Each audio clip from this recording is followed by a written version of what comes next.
Olá, amigos! Estamos de volta com mais um estudo da doutrina espírita, a convite do nosso amigo Ivaí, aqui na nossa casa, nosso querido Núcleo de Estudos Espíritas Francisco Xavier. Enquanto não podemos nos ver presencialmente, então nós damos continuidade aos nossos estudos virtuais. E espero que estejam todos bem. E hoje nós vamos começar o nosso estudo com as palavras do Espírito Emmanuel, que estão aqui na obra Fonte Viva, capítulo 123, Viver em Paz. Viver em paz. Paulo, 2 Coríntios, capítulo 13, versículo 11. Mantém-te em paz. É provável que os outros te guerreiem gratuitamente, hostilizando-te a maneira de viver. Entretanto, podes avançar em teu roteiro, sem guerrear a ninguém. Para isso, contudo, para que a tranquilidade te banhe o pensamento, é necessário que a compaixão e a bondade te sigam todos os passos. Assume contigo mesmo o compromisso de evitar a exasperação. Junto da serenidade, poderás analisar cada acontecimento e cada pessoa no lugar e na posição que lhes dizem respeito. Repara, carinhosamente, os que te procuram no caminho. Todos os que surgem aflitos ou desesperados, coléricos ou desabridos, trazem chagas ou ilusões. Prisioneiros da vaidade ou da ignorância, não souberam tolerar a luz da verdade e clamam irritadiços. Unge-te de piedade e penetra-lhes os recessos do ser. Identificarás em todos eles crianças espirituais que se sentem ultrajadas ou contundidas. Uns acusam, outros choram. Ajuda-os enquanto podes. Pacificando-lhe a alma, harmonizarás ainda mais a tua vida. Aprendamos a compreender cada mente em seu problema. Recorda-te de que a natureza, sempre divina em seus fundamentos, respeita a lei do equilíbrio e conserva-a sem cessar. Ainda mesmo quando os homens se mostram desvairados nos conflitos abertos, a terra é sempre firme e o sol fulgura sempre. Viver de qualquer modo é de todos, mas viver em paz consigo mesmo é serviço de poucos.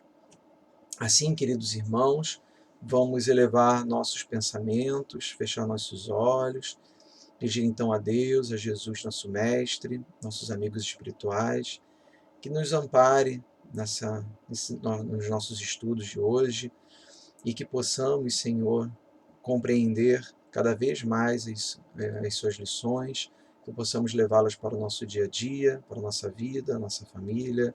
E, Senhor, aproveite para nos iluminar e iluminar essa unidade que passa por um momento tão difícil, tão complicado, nos trazendo muita serenidade, muita paz, que possamos, então, viver, né, da melhor maneira. Ilumine os nossos irmãos que estão nos hospitais, nas ruas, e que possamos, Senhor, com os ensinamentos do Cristo, nos tornar melhores, e que possamos ir juntos rumo ao progresso, hoje e sempre, graças a Deus. Assim, meus queridos, hoje então nós vamos trabalhar um tema que me é muito caro, que eu acho muito interessante, que é sobre julgamentos. Então, na verdade, a gente vai estar trabalhando com o Evangelho segundo o Espiritismo, capítulo 10, que trata, né, daquela história do argueiro e a trave. Diz lá o seguinte, né, no item 9: como é que vedes um argueiro no olho do vosso irmão, quando não vedes uma trave no vosso olho? Ou como é que dizes ao vosso irmão: deixai-me tirar um argueiro do teu olho, vós que tendes no vosso uma trave? Hipócritas, disse Jesus, tirai primeiro a trave do vosso olho, e depois, então, vede como podereis tirar o argueiro do olho do vosso irmão. Isso está em Mateus, capítulo 7, versículo 3 a 5. Então, o que Jesus está querendo dizer com essa parábola? Então, primeiro, o argueiro significa um cisco, uma poeira, algo pequeno, mas incomoda, mas pequeno. Enquanto que a trave é um tronco grosso, comprido, uma haste mais robusta, certo? Pois bem, então, o que ele está querendo dizer aqui, né? Ele está tratando da nossa tendência em reparar pequenos pequenas questões na vida do próximo, sem reparar nos nossos próprios problemas. Segundo uma percepção mais ligeira, basicamente é sobre isso que Jesus está tratando, sobre a nossa tendência a julgar o comportamento das outras pessoas sem nos preocuparmos com os nossos próprios problemas. E, de fato, o ser humano ele possui essa tendência. Desde que nós começamos a nos perceber no mundo, inseridos, né, numa sociedade repleta de regras, de normas, de costumes e tradições, nós vamos construindo um certo olhar de mundo.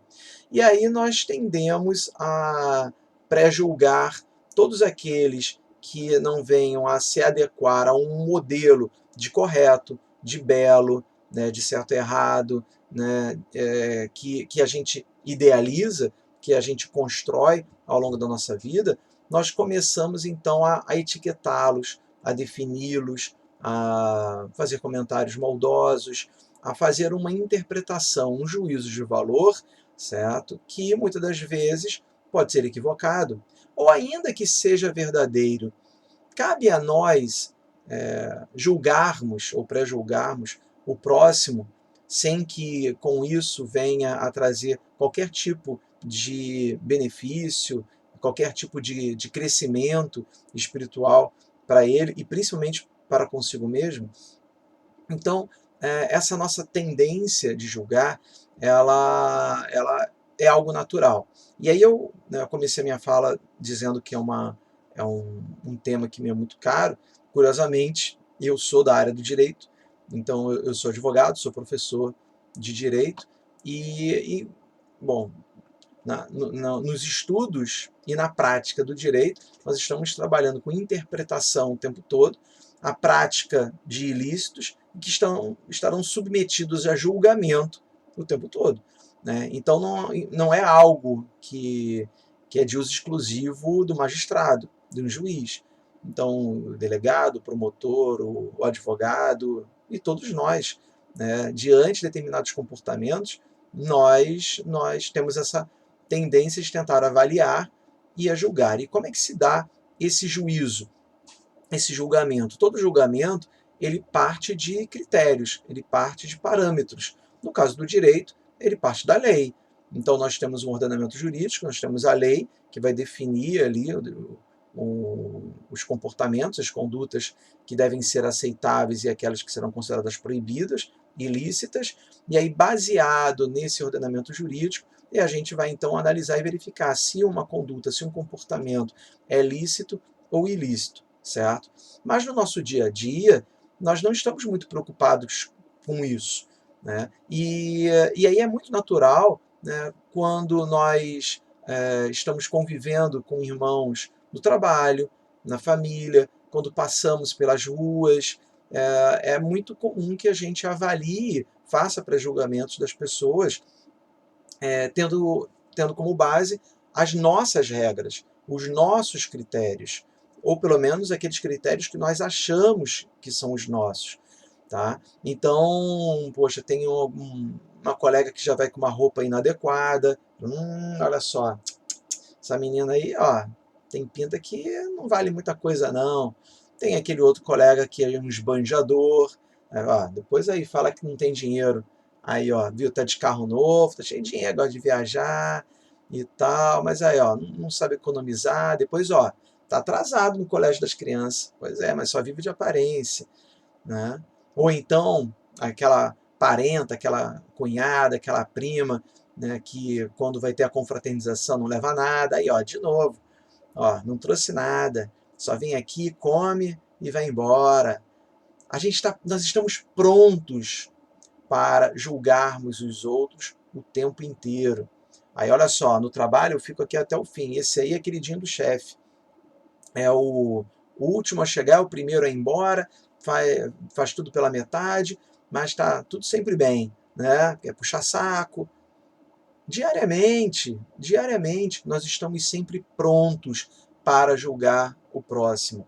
E em que isso acrescenta na vida dele ou na nossa? E mais, se Jesus nos ensinou a não julgar o próximo, a questão não é só o que se fala. No primeiro momento, a gente tem que aprender a se policiar, né, para que a gente possa, então, se controlar quanto àquilo que a gente fala, porque nós estamos ali distribuindo, muitas das vezes, um maldizer, né, uma ofensa, algo injurioso.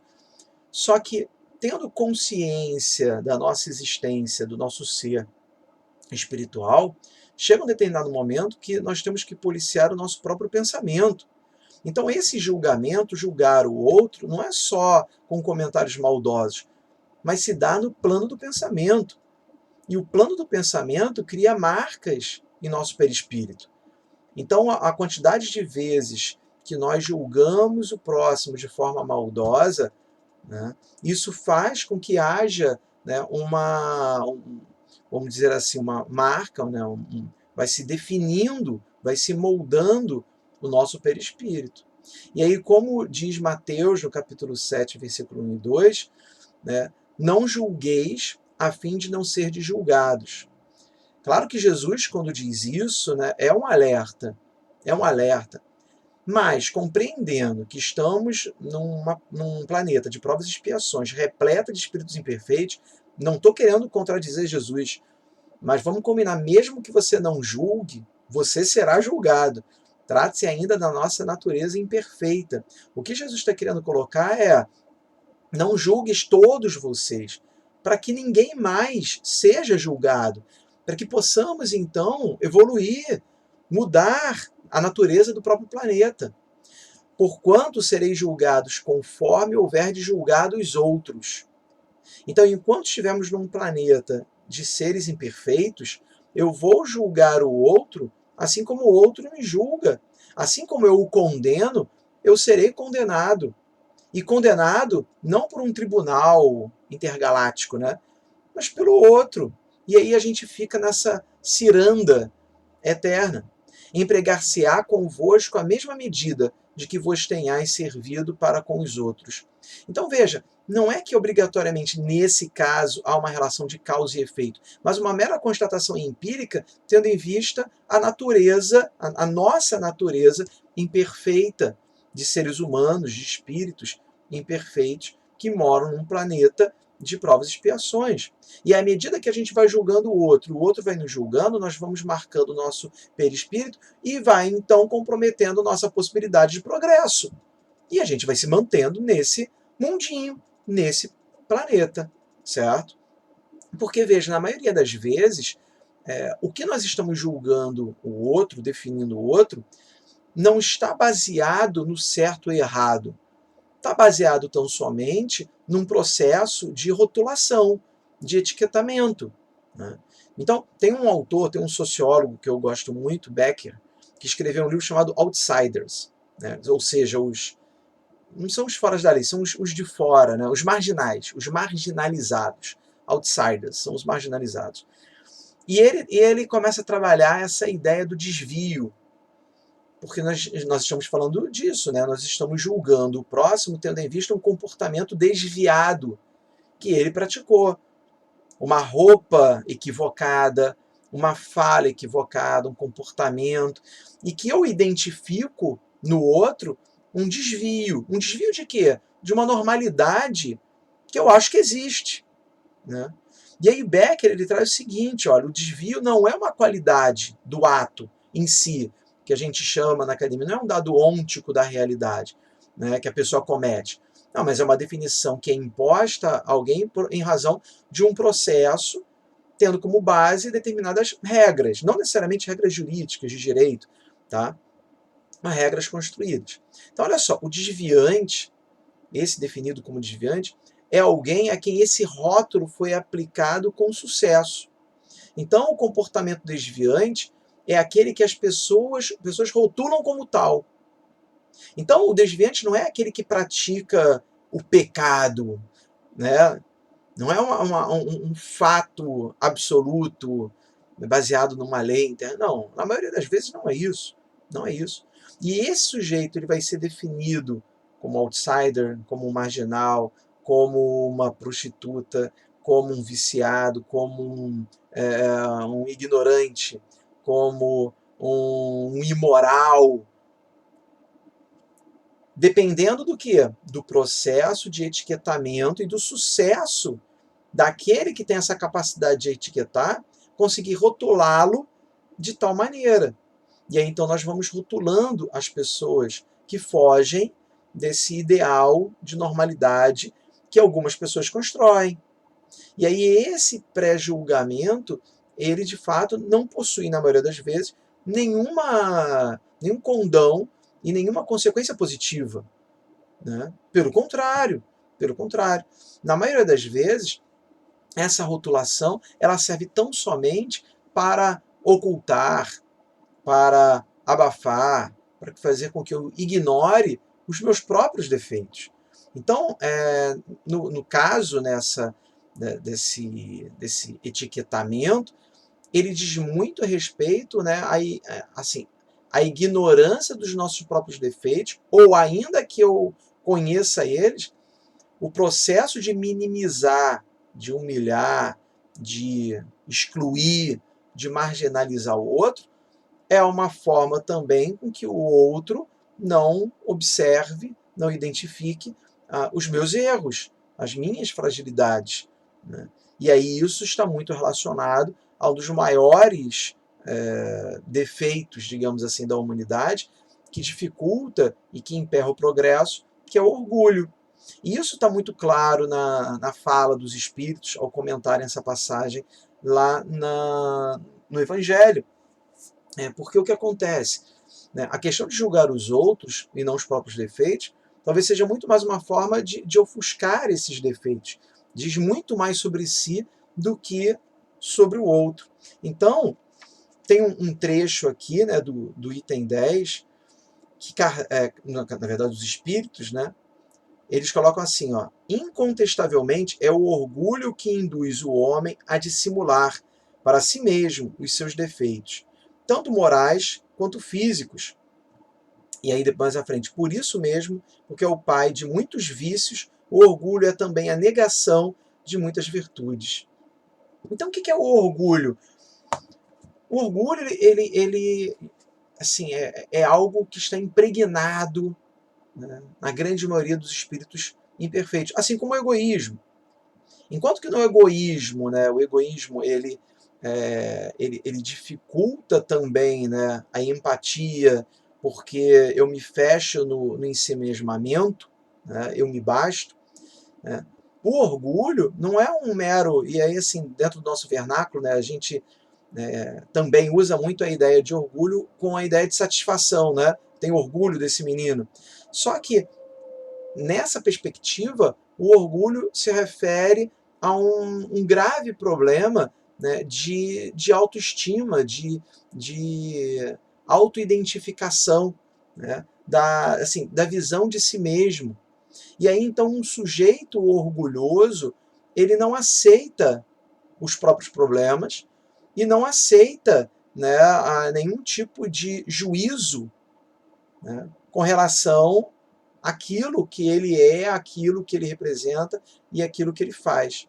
Então o orgulho não admite o outro, né, assim como o egoísmo. Então no orgulho, na existência ali do orgulho, a pessoa minimiza o próximo, né, a fim de que ele possa sobressair. Uma das maneiras de você, né, se sobressair, de você crescer, de você aparecer, é através de práticas que visam diminuir o outro.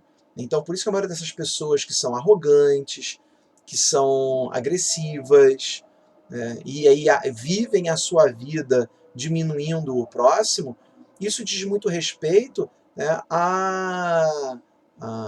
assim, as fragilidades dessa mesma pessoa. Diante da incapacidade dela de desenvolver suas próprias capacidades e com isso progredir, ela prefere diminuir o outro. Perceberam? Então essa é uma prática daquele sujeito com grave problema de autoestima, como ele não tem condições, ou pelo menos não tem um esforço, né, de crescer, ele prefere, então, reduzir o seu próximo. Então, essa é uma prática que está muito presente no orgulho. Então, essa tendência está intimamente relacionada a isso que a gente está falando, que é muito responsável pelo estágio em que a humanidade se encontra, estagnada, né, que não consegue progredir, porque as pessoas não conseguem deixar de olhar o próprio umbigo, não conseguem deixar de viver apenas para a sua própria vidinha. Quem nunca ouviu falar, né, das pessoas falam, não, é cada um com seus problemas, né? Então, é um sujeito que ele vive apenas para si. Como ele só vive para si, veja só, isso não significa que ele vive para resolver os seus problemas. Ele vive para si no sentido de que ele possui uma relevância, um significado superior ao dos demais. Então, por isso, ele prefere muito mais apontar, no caso, o cisco no olho do outro, do que perceber as suas próprias dificuldades, os seus próprios problemas. Certo? Muito bem. E aí, dito isso, a gente tem que ter um certo cuidado. Por quê? Não julgar o outro é diferente de ter uma prática de permissividade. São coisas diferentes. Ser permissivo é você aceitar tudo, tolerar tudo. Então, vamos combinar, existem determinados comportamentos, e exatamente por vivermos numa sociedade de espíritos imperfeitos, que as pessoas, né, elas... Então, existem determinadas condutas que são lesivas, que podem gerar perigo a outras pessoas. Então, esse tipo de comportamento, ele precisa ser reprovado e essas pessoas precisam ser contidas. Então, há necessidade, né, de um ordenamento jurídico, exatamente por causa do nosso planeta de provas e expiações. Né? Somos tão imperfeitos que nós ainda precisamos disso. Tá? E independente da legislação, é natural que as nossas tradições vão definindo regras de convivência. E até uma coisa que eu falo para os meus alunos: o Estado só existe, o direito só existe, em razão da nossa plena incapacidade de conviver com o próximo. Né? Então, enquanto nós não desenvolvermos essa capacidade, há necessidade de termos, né, termos instituições, tá, que vão definir ali, né, normas de convivência, para que caso alguém venha a ultrapassar determinados limites e que possa então a comprometer a liberdade do outro, então para que haja então ali a possibilidade de uma intervenção a fim de se garantir os direitos e as liberdades de todos. Porque o que acontece? Não existe, na verdade, um tribunal, né, divino intergaláctico. Então, quando a gente fala do julgamento, então, peraí, mas alguém faz uma coisa errada, eu não posso julgar o outro e falar, olha, esse cara, né, ele matou, ele chegou atrasado, né, olha só, né, isso tem que ser identificado e tudo mais. Mas eu tenho que ter um certo cuidado. Eu não posso fazer disso um mero juízo de reprovação, que pode chegar ali a uma fofoca, né, de forma totalmente gratuita. Então, uma coisa é você identificar algo que é errado, que viola as regras, né, e aí tentar tomar as medidas cabíveis para que aquilo não ocorra, conversando com a pessoa, certo? Então, agir para que haja uma melhor convivência, né, uma maior harmonia entre o grupo, entre a sociedade.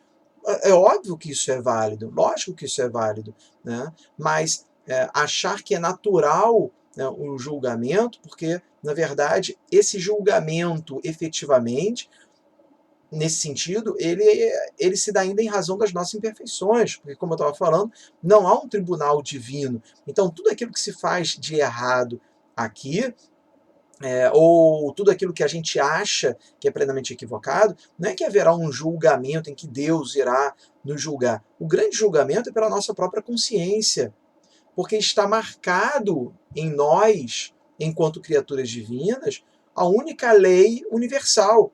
Do universo inteiro, de todas as galáxias, só existe uma única grande lei, que é amar a Deus sobre todas as coisas e o próximo como a ti mesmo. É o amor. E aí, quando o sujeito, com o seu comportamento, viola essa lei, esse amor ao próximo, isso marca o seu perispírito. E aí, então, as sanções, ou as penas, ou aquilo que veio a ocorrer com ele, né, decorre muito mais, né, desse julgamento que se faz com relação às suas próprias ações, do que uma intervenção divina para que se possa retribuir o mal causado, de forma alguma. Então, a lógica das provas e expiações se dá em razão do progresso do indivíduo, e não em razão da atribuição pelo julgamento feito pelos crimes praticados. Certo? Então, a gente tem que ter essa compreensão. Então, quando alguém age violando uma regra, como no caso, né, da trave no olho, não deve ser um juízo de mera reprovação, porque a gente está falando disso, ó, eu não devo julgar o outro, né, para que o outro não me julgue, porque eu estou verificando ali o cisco no olho dele e eu não estou percebendo a minha trave. E aí alguém que faz isso fala, ó, ele está julgando o outro e aí não está vendo os problemas dele. E aí eu estou julgando o cara que está julgando o outro. E aí, tá entendendo? Então, assim, não deve ser um juízo de reprovação, mas um juízo, primeiramente, um juízo de consideração. Um juízo de consideração. Então está tudo relacionado à nossa intenção, relacionado à forma como a gente, né, se depara e se coloca diante do fato, diante do outro.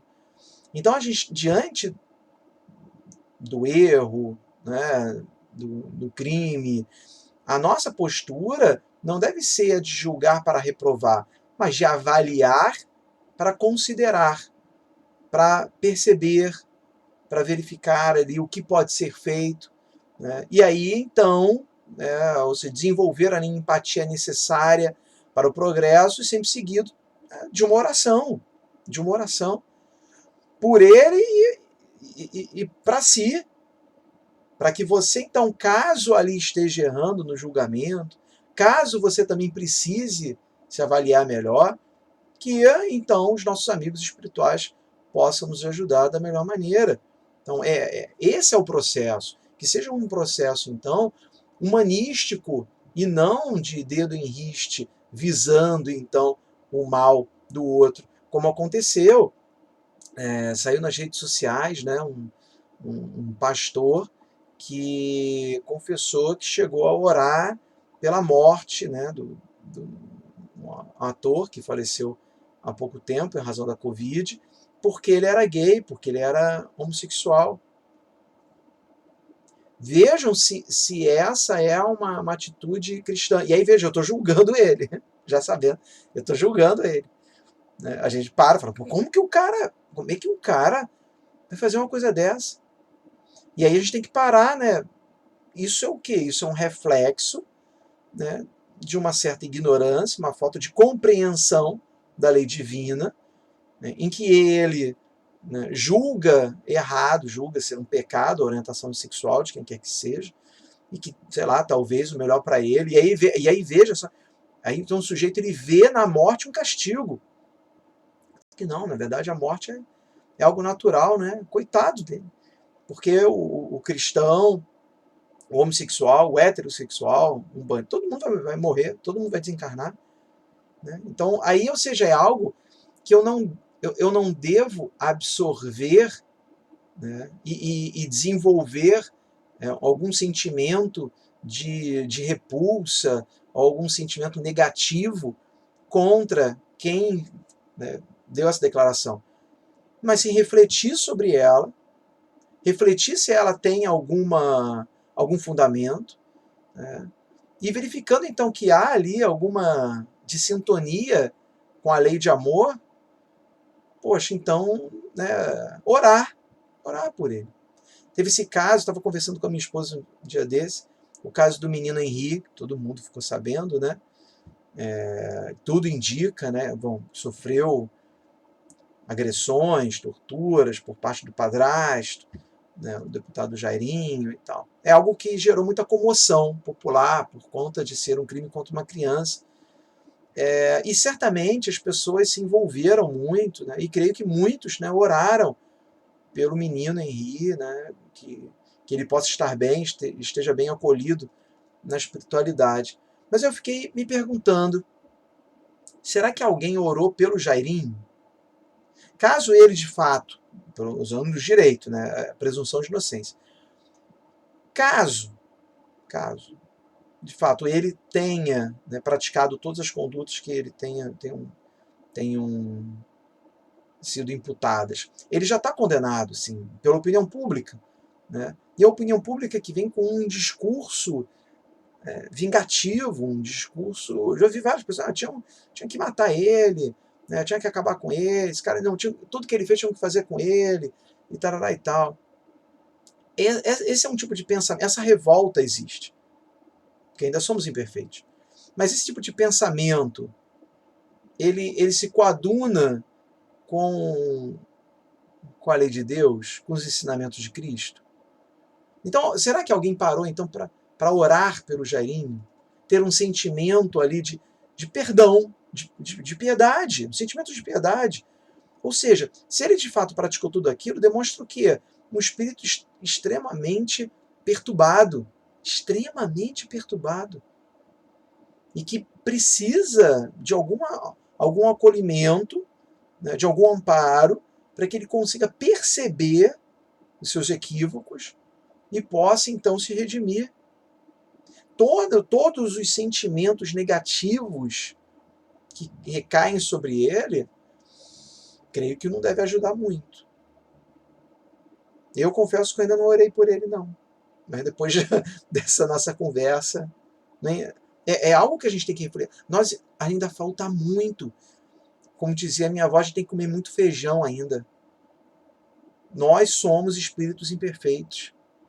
A gente ainda tem que aprender e pensar e agir muito para a gente conseguir lapidar nossos pensamentos. Para que então a gente consiga realmente analisar os nossos defeitos, né, e com isso então conseguir lidar melhor com o próximo. E aí assim tentar da melhor maneira ajudá-lo e ajudar a si mesmo e aí construir então uma sociedade melhor, mais digna. Só para concluir... Só para concluir, eu achei muito interessante uma leitura que eu me deparei, tá? Que é o seguinte, eu vou sair um pouquinho, depois eu volto. Em meados, né, do século XX, teve um grande movimento filosófico chamado Giro Linguístico. Wittgenstein, Heidegger, eles trabalham com a seguinte ideia, que na verdade, a forma de eu desenvolver o conhecimento não é da maneira que a gente achava. Ou seja, eu sempre, né, tive a ideia de que, bom, para eu conhecer algo, esse algo é o meu objeto. Então eu vou me apropriar, né, do conhecimento adquirido ali. Né? Então o conhecimento é um objeto que eu adquiro. Então eu vou analisar uma flor, então eu estou me apropriando daquela flor. Esse giro linguístico, o que Wittgenstein e Heidegger vem e fala, não, é um equívoco. Porque, na verdade, para eu analisar o objeto, eu não parto de um marco zero, tá, de juízo de conhecimento. Não existe isso. Então, quando eu vou começar a travar uma relação com o objeto, eu tenho que compreender que tanto eu como o objeto estamos inseridos numa realidade histórica muito maior e muito mais complexa. Então, não há uma apreensão do objeto. O que há é uma relação dialogal, comunicacional, né? Em que vai ter como principal elemento a linguagem. Então, para eu querer trabalhar e definir a flor, pétala, caule, tudo isso já foi definido e construído muito antes de mim. Eu estou no meio do caminho. E todos esses elementos que formam a linguagem vão estar me influenciando, me inspirando. Por que eu estou falando isso? Porque a gente está falando exatamente sobre o quê? O conhecimento que eu acho que tenho sobre o outro. A interpretação que eu faço do outro.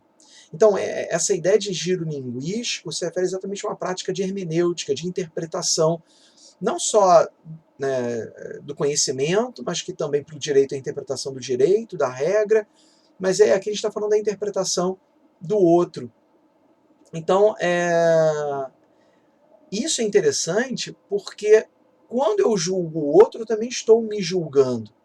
Então, a linguagem não é um mecanismo em que eu exteriorizo o meu pensamento. O meu pensamento é formado pela linguagem. Tudo que eu acho, tudo que eu julgo, né, ele é construído através da linguagem. E essa linguagem não foi construída por mim, ela foi construída historicamente por toda, no caso nós aqui, por toda a sociedade brasileira, portuguesa, certo? Então eu estou imerso num caldo cultural, um conjunto de símbolos e significados, em que quando eu vou fazer um juízo de valor, uma interpretação, não sai de um marco zero, ele parte de um conjunto cultural muito mais amplo. E aí, por que eu estou falando isso? Aí voltando, e aí, olha só, é genial isso. Tem um trecho aqui da Joana de Ângeles, psicografado pelo nosso querido Divaldo, O Homem Integral, muito bacana, né? Que é uma das obras consideradas mais, talvez mais herméticas, assim, em que ele vai trabalhar o homem segundo um viés mais psicanalítico. Ele não entra muito na parte acadêmica, mas você percebe nitidamente como é que vai se entrelaçando, como que alguns espíritos encarnam e conseguem desenvolver ideias que estão em sintonia com a espiritualidade, né? E aí veja essa teoria que eu estou falando aqui com vocês com essa colocação da Joana de Ângeles. Ó. O homem se apresentava, então, dissociado da vida, afastado do universo, fora das ocorrências, como um ser à parte dos fatos. É o orgulho, é a apreensão da coisa. Eu quero conhecer algo, então eu me aproprio dela. Eu sou o dono da verdade. Se eu digo que ele é um vagabundo, é porque eu sou o dono da verdade. Eu posso fazer esse juízo. Aí ele vem assim: o olho que observa é ao mesmo tempo o olho observado, responsável pela observação. Olha o giro linguístico. A criatura já não se isola da harmonia geral ou do coletivo, a fim de observar, sem que, por sua vez, não seja observada. A observação faz parte da vida, que, de igual modo, depende do indivíduo observador. Ou seja, tudo é uma construção. É uma construção. É isso que Jesus estava falando. Não julgue para não ser julgado, porque o olho que vê é o olho que é observado. Nós estamos inseridos numa coisa. Nós somos fruto. Né? Nós somos fruto de algo muito maior, mais complexo. É impossível eu compreender toda essa relação distante e alheia a uma historicidade. Nós somos frutos de uma história. Nós estamos em progresso. Nós não estamos num fim. Nós estamos num caminho. E esse caminho ele é construído pelas nossas ações, pelo nosso pensamento, pelo nosso julgar, certo? Então, meus queridos, eu gostaria de terminar aqui as nossas reflexões com uma passagem muito interessante do nosso também querido André Luiz, que está na obra O Espírito da Verdade. Se chama Crítica. Olha só, é o capítulo 43. É curtinho. Se você está na hora de criticar alguém, pense um pouco antes de iniciar. Se o parente está em erro, lembre-se de que você vive junto dele para ajudar. Se o irmão revela procedimento lamentável, recorde que há moléstias ocultas que podem atingir você mesmo. Se um companheiro faliu, é chegado o momento de substituí-lo em trabalho, até que ele volte. Se o amigo está desorientado, medite nas tramas da obsessão. Se o homem da atividade pública parece fora do eixo, o desequilíbrio é problema dele. Se há desastres morais nos vizinhos, isso é motivo para auxílio fraterno, porquanto esses mesmos desastres provavelmente chegarão até nós. Se o próximo caiu em falta, não é preciso que alguém me agrave as dores da consciência apontando os erros. Se uma pessoa entrou em desespero, no colapso das próprias energias, o azedume não vai adiantar. Ainda que você esteja diante daqueles que se mostram plenamente mergulhados na loucura ou na delinquência, fale no bem e fuja da crítica destrutiva, porque a sua reprovação não fará o serviço dos médicos e dos juízes indicados para socorrê-los. E mesmo que a sua opinião seja austera e condenatória, nisso ou naquilo, você não pode olvidar que a opinião de Deus, Pai de nós todos, pode ser diferente. Queridos, quero dizer que foi um prazer enorme, mais uma vez, estar aqui com todos, podendo desenvolver esse estudo, agradecer à casa pelo convite.